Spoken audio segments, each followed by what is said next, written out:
Yo, what's going on, man? Welcome back to another episode of my podcast, man. I'm your host, Corday, man. Yeah, my picks were horrible.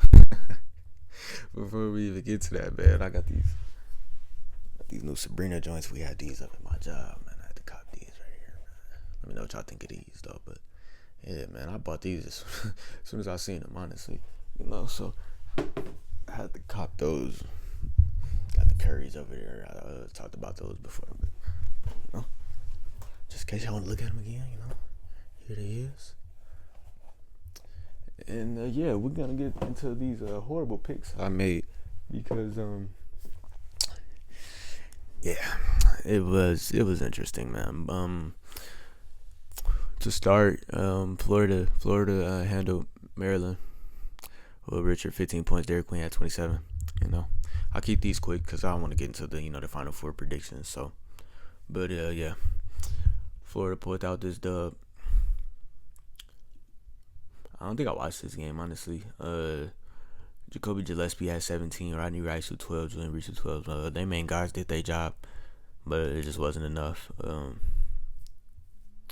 Yeah, well-rounded scoring for Florida. Elijah Martin 14, 15 from Ruben Chinyelu.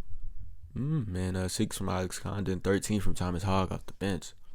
Florida's going to play Auburn in the Final Four, so it's going to be a good game. We're going to get into that in a minute. And then after that, we had Arizona Duke. I took Duke, but I did say don't be surprised if Caleb Love drops off Duke, and he almost did, man. With a little bit more help. With a little bit more help, man, Duke probably would have been at home right now, man. Caleb Love had 35. He tried, man. I give him all the props, man. He did what he had to do. Cooper Flag, though. Comment Malowatch. Those two dudes right there, bro. Yeah.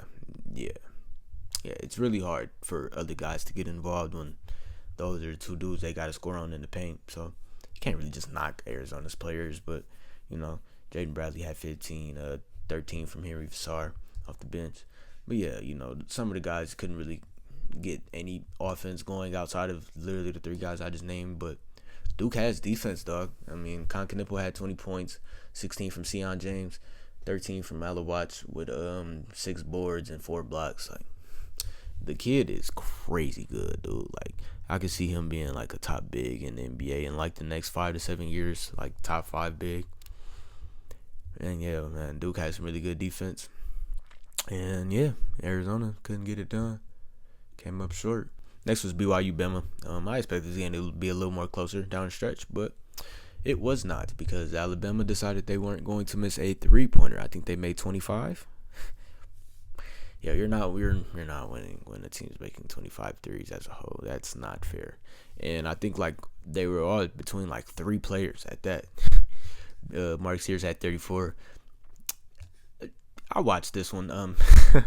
Great game. Like this was an elite performance from Mark Sears in Alabama, and I was entertained until I turned it off. It got out of hand, but 34, 11 for 18 from the field. Obviously he played pretty bad, and they lost the next game, but it don't matter, man. They went crazy this game to advance to the the Elite Eight, but. Yeah, man. Chris Youngblood had 5 threes. LeBaron Filion, I called him LeBron in the last episode. But yeah, LeBaron Filon, I think his name is, had 2 threes. But yeah, Mark Sears made 10 by his lonesome. And Aiden Holloway had 6, had 23 points fresh off the bench. So you're not beating any team for that. Props to BYU for a great season. I was big on them, but I knew they were going to lose this game. But just not in that fashion. 25 from my boy Richie Saunders, 13 from Kevin Keita, and 15 from Edward Demon. I said if he was going to be able to knock down some more shots in this game, they would, contend a little better in this game, but he went 1 for 8, so, stuff happens.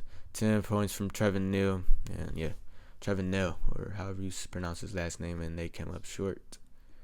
Here comes my L picks. Look, man, I was just hoping the tournament to shake up. It hasn't really been too many upsets, so that was my prediction right there, and it didn't work. I mean, Arkansas was up like 18 points and blew the lead right down the drain. So that is what it is. And then the horrible no timeout call from Coach Cal leading into a DJ Wagner horrible last shot attempt. But, John L. Davis had 30 points. I don't see why you don't call a timeout, run a play for him. Easy bucket. He has 30 points. I mean, just draw up any play you have in the book for John L. Davis, or Trevon Brazile shot good this game. Someone else played great. Carter Knox. Yes, Carter Knox made 4 for 4 from the 3-point line. Draw up a play for one of those guys. You have one more timeout, about 6-7 seconds left.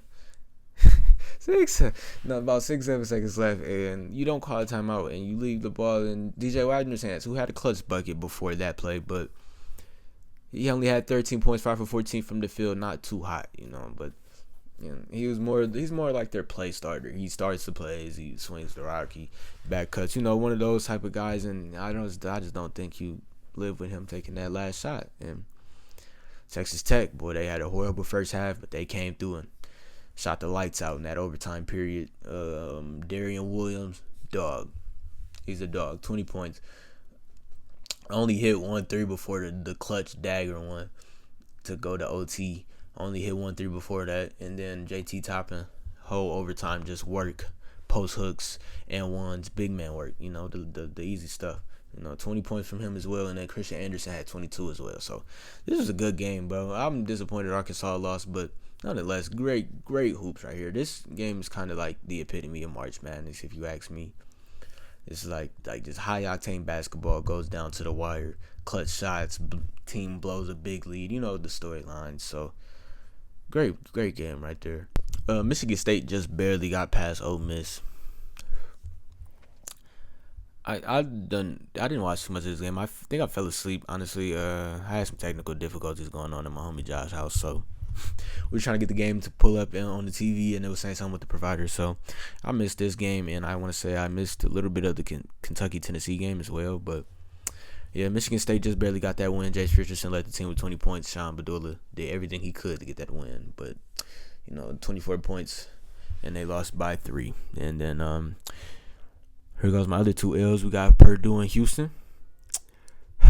Hey, Purdue was close, bro. Purdue was close, man. They had to lead most of the game. They played pretty good. I wish Braden Smith would have got more points, but they obviously were prepared for him, and he resorted to just, swinging the ball, which he was great at. I mean, finding every open teammate, had 15 assists. So, he did something. It was like he just played bad, but, you want some more scoring from him. But Fletcher Lawyer stepped up, 16 points. He played really good, had some great energy out there. Trey Kaufman could have played better, 14 points, 4 fouls, But Houston does that, but they're physical. Jawan Roberts, Emmanuel Sharp, Joseph Tugler. I mean, yeah. And then Milos Uzan stepped up and had probably one of the best games of his career, 22 points, 6 threes.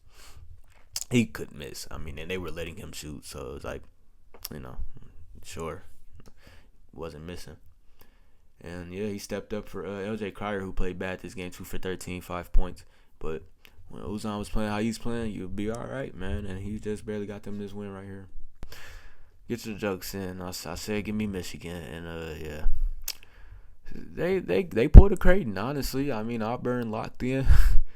Clamped them like the whole second period. Not the whole second, but towards when Michigan really needed it, they couldn't get it. So, and Auburn just shot after shot after shot. Tahad Pettiford shooting threes. You got Chad Baker-Mazara getting bucks. You got Denver Jones, who's hot.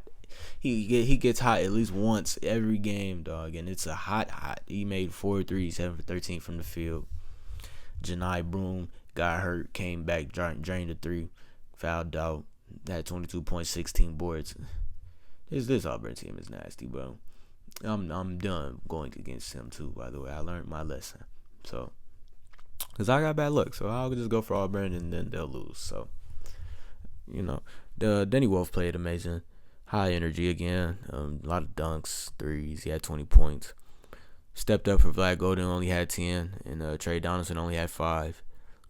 Auburn had these guys in seatbelts. I mean, that's really the story of this game, man. Tennessee beat Kentucky. I changed my mind on that one and took Kentucky, and yeah, of course they lost. So, enough on L's, and it's time to refresh and get some new picks in here, man, with the Final Four.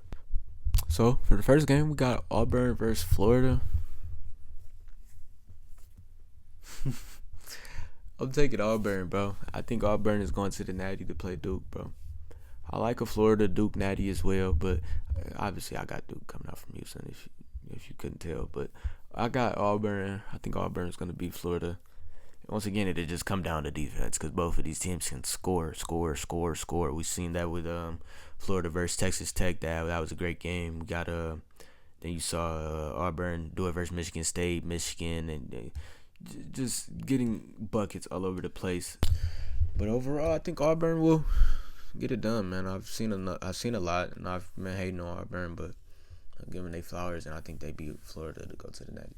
Man, Duke Houston, obviously it won't be a blowout by any means. This game will probably go down to like the last possession. I mean, both of these teams, elite defense. Jawan Roberts versus Milo Watts, Cooper Flag versus Milos Uzan and all those guys, and Tugler. This is gonna be a good game, dog. I'm taking Duke, but man, I'm gonna be front and center to watch this game on April 5th because this is gonna be a great game, and I can't wait to get back and report it to y'all because this is gonna be exciting. But I do have Duke winning this game right here. But yeah, take nothing away from Houston, man. They just played a great game versus Tennessee, handled business. Yeah, I think I had them winning versus Tennessee. I don't know, close game. But overall, yeah, Houston's defense just overwhelmed. I mean, Zakai Ziegler couldn't do anything on this defense. They were leading him straight to the basket, and Houston got guys. They're not going for none of that. So blocks, all that, just straight contest on every shot. And yeah, Houston, they're good, man. And then LJ Cryer bounced back immediately. You know, Hooper's thing, one bad game, you're bound to have a good game. So 17.6 for 17 from the field. So seven boards, 4 assists. Yeah, but I am still gonna take Duke. Hopefully, I can at least go 2 for 2. I mean, I couldn't go whatever it was the last time, 8 for 8. But yeah, man, got a quick one for y'all today. Just wanted to recap on my L's from the other day, and hopefully I can revive those picks. Hopefully Auburn and Duke get me right, man. So I'm here for the championship. I think give me Duke, man. I'm taking Duke. I'm taking the Ops to win the Natty, bet. They good this year, man. They got some good defense, but I think each team in the Final Four has some elite defense, so it'll cancel out eventually. But I think it comes down to Cooper Flag, Sion James, Tyrese Proctor, those guys just being better than everybody else on the court. And when you can just rotate all those dudes in with Nipple and stuff like that, it's hard, dude. So I'm gonna take Duke to win the Natty. Yeah, man. I'll tune in with y'all after the Natty and, fill in with some stuff and see who wins. And we'll talk about that. And jump back on some NBA here soon, man. It's been some good games. Jokic just had 60 last night. 60-point triple-double, I should say. And Russ sold him. So I didn't really watch that game. I would have definitely made a video. But Steph had another 50-point game. Dudes, I try hard. But yeah, man, NBA's been cool. College has been cool. Hoops is cool in general. So, thank you for watching, man. And as always, I'll see y'all later.